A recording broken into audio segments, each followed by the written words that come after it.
Thick and black, you cut it with my knife.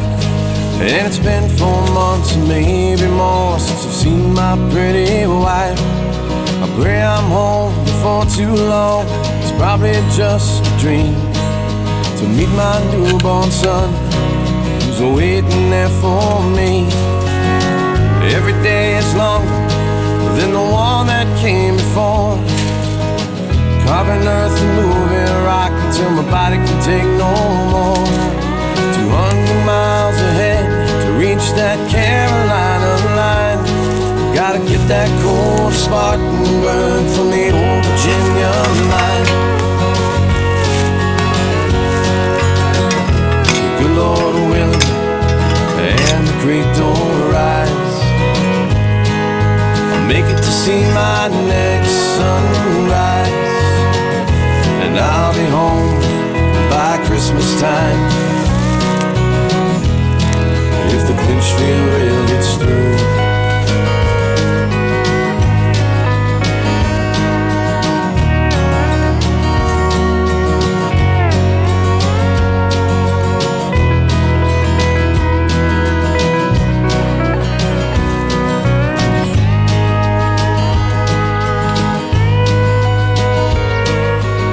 The Appalachian sky so blue, the sun it burns so bright.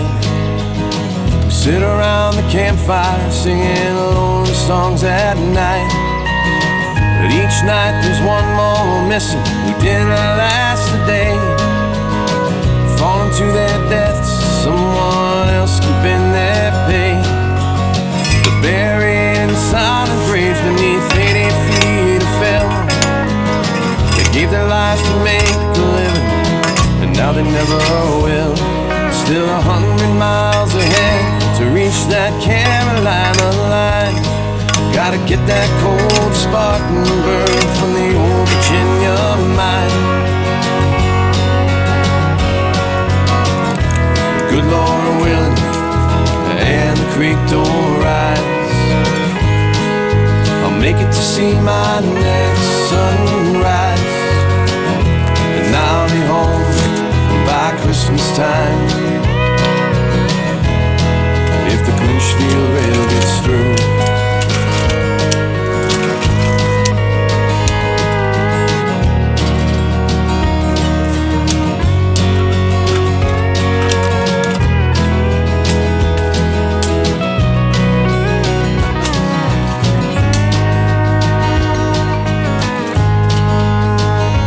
For these tunnels and these bridges, I've sacrificed my life.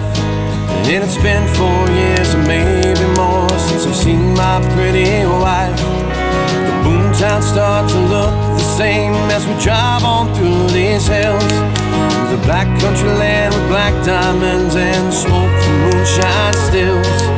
The Blue Ridge Mountains stand before me, the promise that they hold to connect this Appalachian land to the rest of the world. Only 50 miles ahead to reach that Carolina line. Gotta get that cold Spartan burn from the old Virginia mine. The good Lord willing, and the creek don't rise, I'll make it to see my next sunrise. And I'll be home by Christmas Christmas time. If the Clinchfield rail gets through.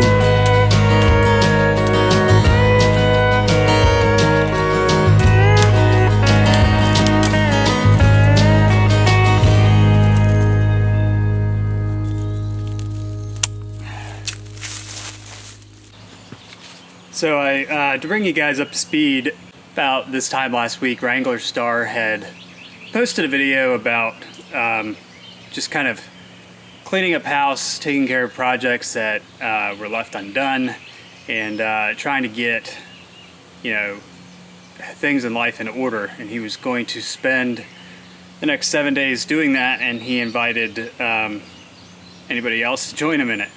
I thought it was a pretty good idea, so I decided to do what I'm calling the Wranglerstar 7-day challenge in completing incomplete projects. Overall, I'd say I learned a lot, but more or less just came to the realization of just life and facts. I think when you own a large piece of land and you're building a homestead or a farm or a ranch, the reality is that there's always going to be work that has to be done, and there are always going to be projects that have been left undone because there's always going to be something that takes priority. And I agree it's important to go back and try and finish the projects that you haven't completed, but I mean, the reality is it is extremely tough work.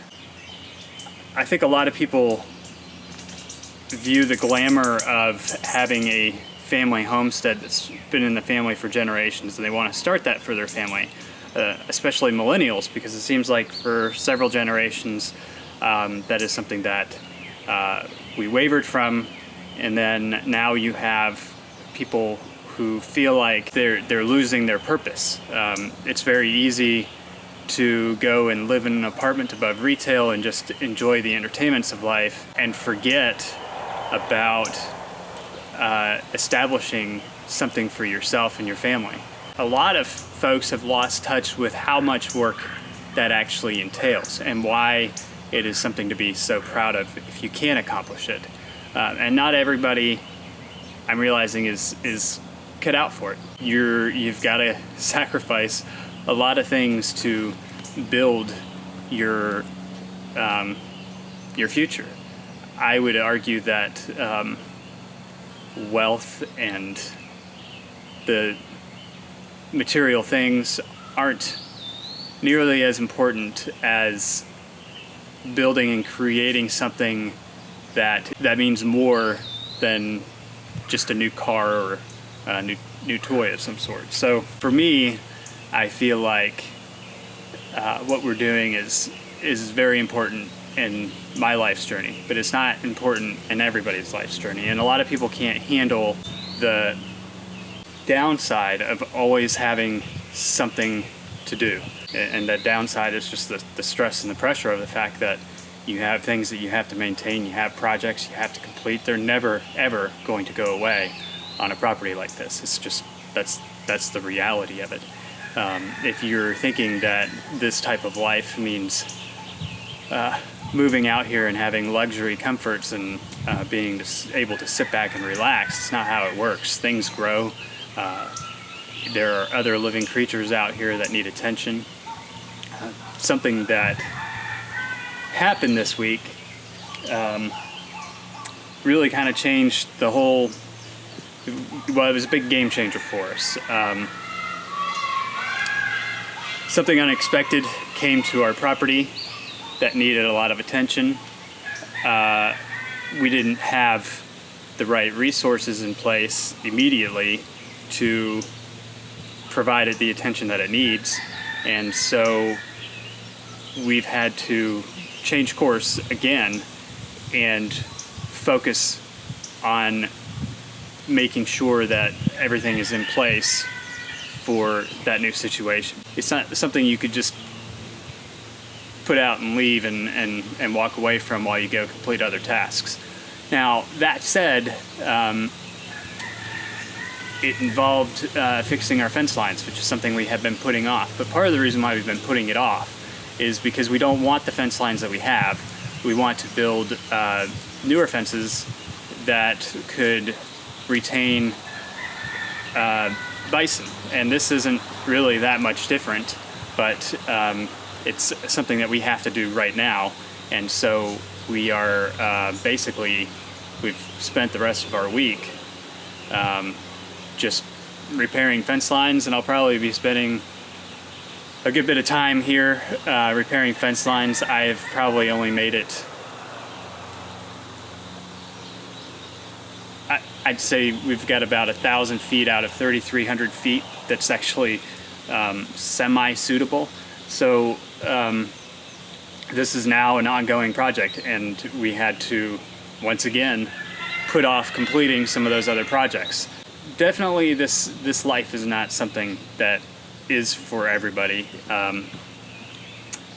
It's a great idea to try and clean house and get as much of your old projects done as possible.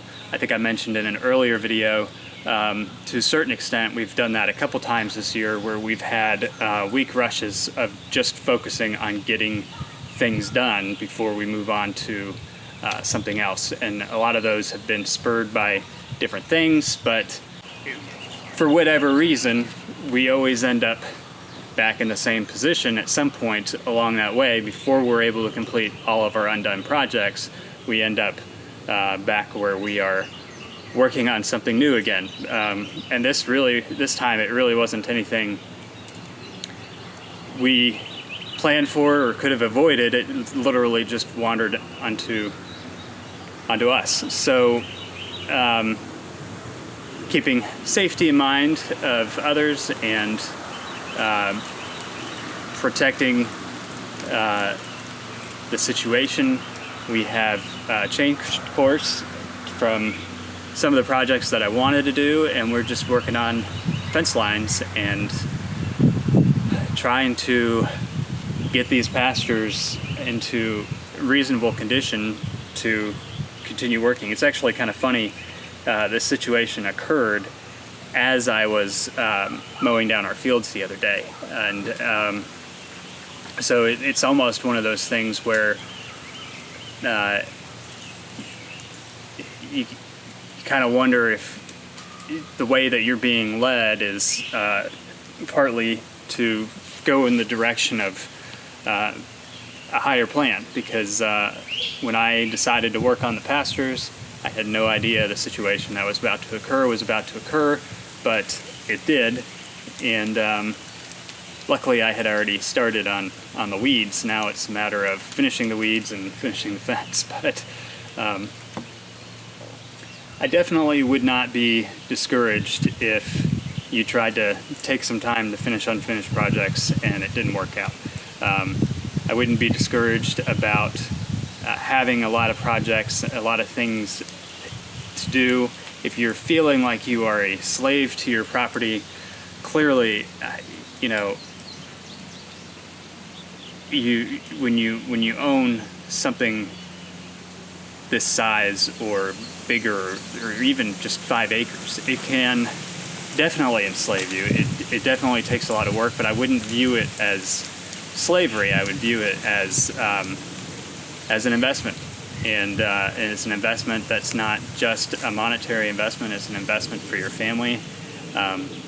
It's an investment in something more than property, something that you can't replicate anywhere else.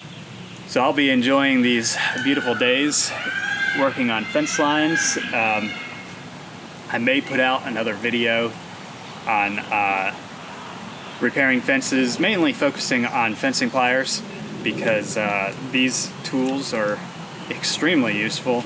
I may even talk about how I'm choosing to repair some of our fence line, because we are still treating this fence line as temporary.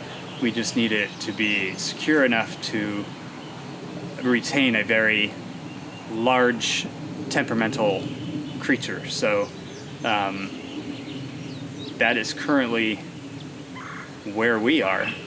I'm a little disappointed that the challenge did not go as I expected it to, but nothing ever does. And I don't think that you can really let stuff like that bother you. I mean, life isn't about